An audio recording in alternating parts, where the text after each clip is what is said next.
Muy buenas tardes, estimados seguidores y escuchas de estas nuestras ya acostumbradas microcápsulas de cultura jurídica semanal.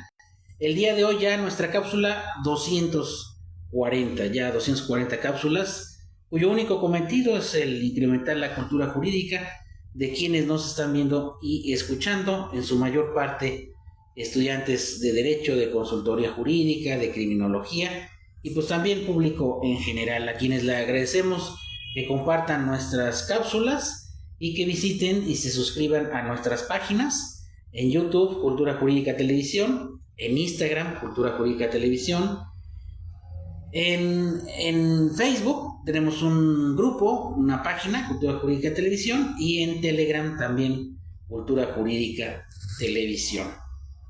Y bueno, pues el día de hoy dos temas importantes, jurídicamente hablando, tienen impacto en nuestros quehaceres diarios, y la primera de ellas es que justicia tardía no es justicia.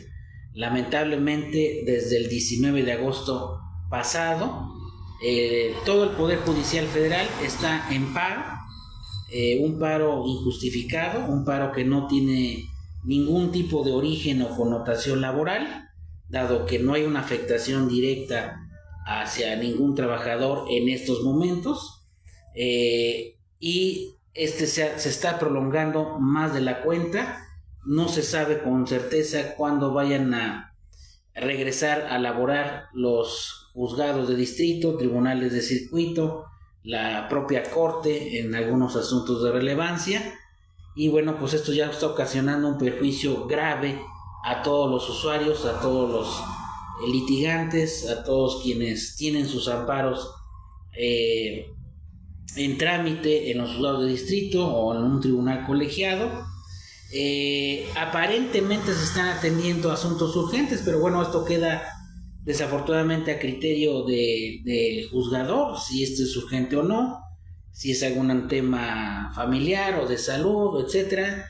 Pero bueno, sin duda este paro pues está ocasionando ya mucho más perjuicios que lo que ellos solicitaban. La reforma judicial ya está aprobada, ya está publicada, ya es obligatoria. Por ahí se comenta que la Corte va a analizar la constitucionalidad de esa reforma, cosa que es indebida. No hay ningún tipo de recurso que permita revisar reformas constitucionales, porque por eso es el proceso de mayoría calificada, por eso es que el pueblo, o por lo menos en la apariencia, cede esa representación al Congreso, a la Cámara de Diputados y a los senadores. Por eso para reformar la Constitución es un procedimiento duro, así se le llama, o sea, un procedimiento que no es tan fácil, por eso se necesita mayoría calificada. Entonces, pues, a pesar de ello, pues se quiere analizar esto. Yo pienso que es indebido, porque finalmente es una reforma constitucional, no legal. Que habrá leyes reglamentarias para implementarla, bueno, eso sí se pudiera combatir, pero de inicio la reforma no se puede combatir.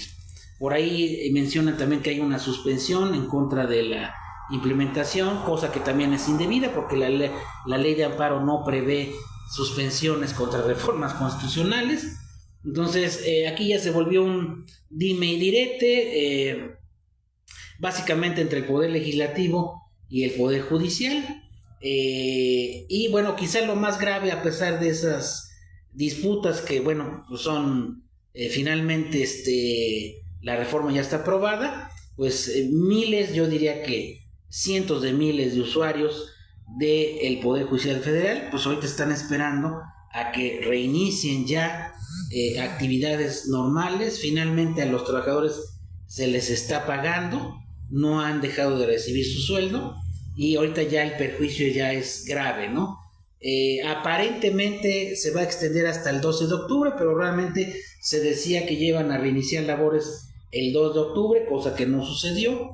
Entonces, pues esto ya obviamente viola flagrantemente quienes se encargan de guardar la Constitución y los derechos humanos, violan flagrantemente el artículo 17 constitucional, la justicia pronta, completa, expedita e imparcial, ¿no? La celeridad procesal, ¿a dónde está? De hecho, yo creo que es la queja más importante de todos los usuarios, el retardo en los asuntos, tanto en el fuero común como en el fuero federal, y ahora pues con este paro, pues obviamente los asuntos se van a rezagar y se van a retrasar aún más, ¿no? Entonces hacemos un llamado para que pues finalmente ya se decidió la reforma, los trabajadores de base y que no sean jueces o magistrados no se les está afectando de ninguna manera un tema laboral como para que se insista en este paro. De hecho, la única figura que existe en paro de labores pues la huelga, ¿no? Pero pues no hay ningún emplazamiento a huelga, ningún tema de esa índole se está ventilando en el Poder Judicial Federal. Entonces pues aquí lo más prudente es que reinicien a la brevedad labores, porque pues están perjudicando a los miles y cientos de miles de usuarios del Poder Judicial Federal. Y recordemos que esta reforma va a abrir la puerta para que los juzgados del fuero común, los juzgados familiares, civiles, mercantiles, de oralidad familiar y penales, pues obviamente también tengan esta reforma a nivel estatal, lo cual se me hace excelente, porque sin duda la incapacidad, la corrupción y la falta de méritos abunda en los poderes judiciales estatales. Entonces esperemos que esa transición sea tersa, ya no haya mayores problemas, no haya paros, etcétera, porque finalmente se está afectando al ciudadano común y corriente con esta inactividad del Poder Judicial Federal. Y el otro tema que quería yo abarcar en esta microcápsula es que por ahí otra vez escuchamos la palabra golpe de Estado, pero pues se utiliza la palabra golpe de Estado, pero muchas veces no se sabe a ciencia cierta a qué se refiere o cuál es el significado de esta palabra.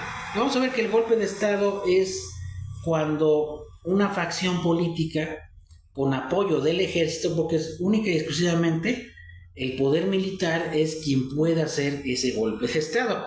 ¿Por qué? Porque recordemos que ellos son los que tienen el poderío, el armamento, el poder de fuego, como para derrocar a un gobierno, o los poderes de un gobierno, los poderes ejecutivo, legislativo y judicial, y que estas facciones o estos militares apoyen a un grupo político y utilicen esa fuerza para desconocer a las instituciones y a los poderes, sobre todo, que han sido instituidos formalmente. Les voy a poner un ejemplo. Vamos a suponer que en Estados Unidos el ejército ese sería el único que pudiera hacer un golpe de Estado, eso quiere desconocer al presidente, al poder legislativo y al poder judicial. ¿Por qué? Porque ellos son los únicos que tienen ese poderío.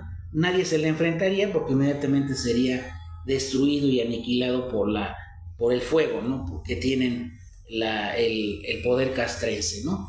Entonces el golpe de Estado pues obviamente es un quebrantamiento a la ley fundamental, a la Constitución o a las leyes primigenias de cada país, porque pues se está desconociendo el poder instituido, las instituciones instituidas vía voto.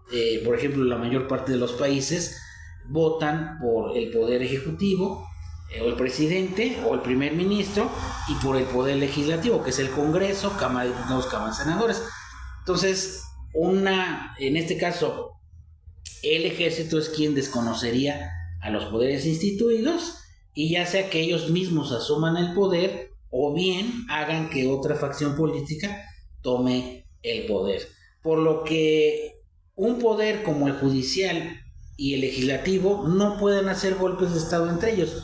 El término está mal utilizado, ¿no? Sería invasión de las esferas de atribuciones y de competencias de un poder a otro. Eso quiere decir que a lo mejor las facultades del legislativo estén invadidas por el ejecutivo o por el judicial, o las facultades del judicial estén invadidas por el poder legislativo, etc.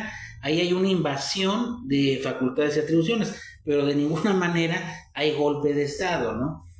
Por ejemplo, el hecho de que el Poder Judicial, a través de los ministros de la Corte, realicen un análisis, a mi parecer, improcedente de la constitucionalidad de la reforma judicial, no es un golpe de Estado, ¿no? Simple y sencillamente están tomándose atribuciones que no tienen, ¿no? Pero de ninguna manera la definición de golpe de Estado es correcta, porque esto es cuando lo que pasó en Chile con Salvador Allende. Salvador Allende fue el presidente electo vía democrática, o por lo menos así se conoce allá en Chile, y el poder militar desconoce a todos los poderes en ese país y se instaura un gobierno militar. Eso sí es un golpe de Estado. Y los militares son los únicos que podrían facilitar o bien ellos mismos tomar el poder. Entonces muchas veces se utiliza mal este término, porque recordemos que Estado es población, territorio y gobierno, pero en este caso ni el territorio está en juego ni la población, sino el gobierno es el que se desconoce y se instituye o se impone a través de la fuerza otra entidad de poder, ¿no? Otra entidad gobernativa, ¿no? Entonces me llegaron algunas inquietudes por inbox respecto a este término. Ya yo creo que ya quedó lo suficientemente aclarado, y pues obviamente se quebrantan la Constitución, las instituciones, porque pues finalmente el poder soberano o el soberano, ¿quién es? Pues el pueblo, ¿no? El pueblo en esta democracia que antes era directa y ahora representativa, es quien a través del voto cede ese poder, esa representación a los poderes, y ellos son los que lo representan y trabajan en su beneficio, vamos a ponerlo entre comillas, ¿no? Entonces esperemos que este diferendo entre poderes se termine por el bien del inicio de esta administración federal, por el bien de la ciudadanía, de los usuarios del Poder Judicial. Y bueno, pues obviamente sabemos que en el pasado ha habido otras reformas que sí han afectado y nunca ha habido un escándalo como esto, ¿no? La reforma energética, un fracaso. La reforma educativa de la administración anterior, un fracaso. La reforma al sistema de justicia penal también van en camino a ser un fracaso, etcétera, ¿no? Eso quiere decir que las reformas por sí mismas no garantiza que sea un éxito en lo operativo, ¿no? La reforma judicial, hasta que se implemente y veamos cómo se seleccionan a estos jueces y ministros, ahí nos podemos dar cuenta si efectivamente, operativamente es un éxito o un fracaso, ¿no? Pudiera fracasar, ¿no? Entonces, pues no nos adelantemos a los hechos, esperemos que haya cordura por parte ahora sí que por todos los involucrados, y se reanuden a la brevedad posible las actividades en el Poder Judicial Federal. ¿Por qué? Porque pues está violentando esa justicia pronta, gratuita, completa e imparcial. Pues muchas gracias, qué bueno que nos acompañaron. Lick Francisco, mucho gusto, qué bueno que nos está viendo, un gusto saludarte, y a todos los que nos están viendo en la grabación de esta cápsula. Muchas gracias y hasta la próxima.